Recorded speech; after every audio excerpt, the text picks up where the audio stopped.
Hi, I'm Miss Shelley, and welcome to my science show.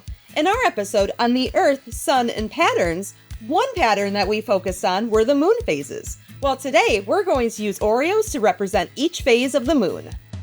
Miss Shelley's Science Show.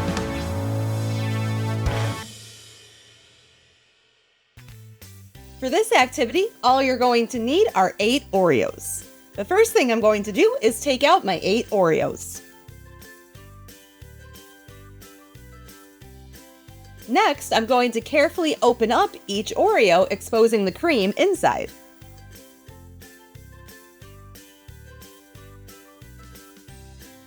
All you're going to need are 8 Oreos total, but this way you have some extras in case you break some or you goof up. Each moon phase cycle starts off with a new moon. A new moon looks like there's no moon in the sky, or you might see just a faint outline of the moon. So I'm going to take one of my Oreos and I'm going to scrape all of the cream off of it.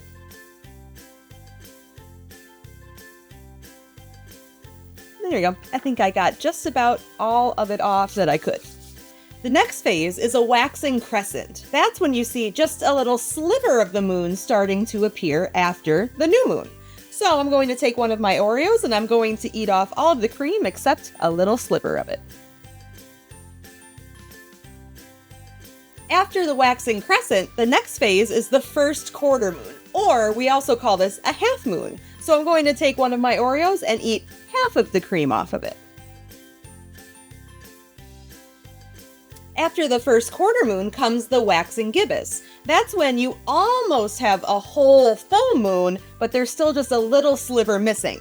So I'm going to take one of my Oreos and I'm going to leave almost all the cream except just a little sliver around the edge. The next moon phase is probably the easiest of all of them because it's the full moon. A full moon is when you see an entire round circle in the sky. So I don't need to do anything to my next Oreo except place it down.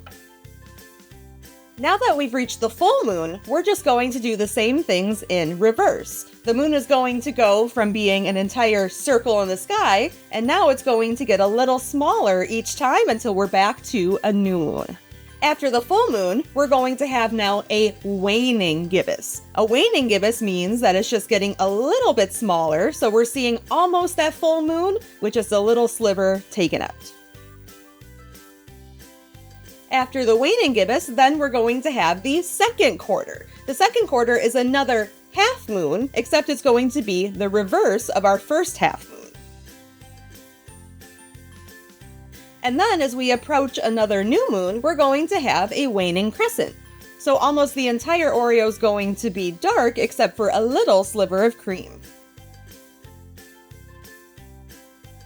Now that we have all 8 phases of our moon cycle, I'm going to get rid of my extra Oreos so we can see them a little bit better.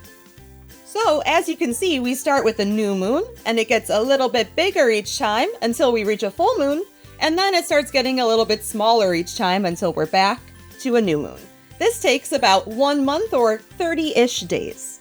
Once you've admired your moon phase Oreos for long enough, there's nothing left to do except eat them. So I'm gonna eat these, and I'll see you next time on another episode of Miss Shelley's Science Show. Miss Shelley.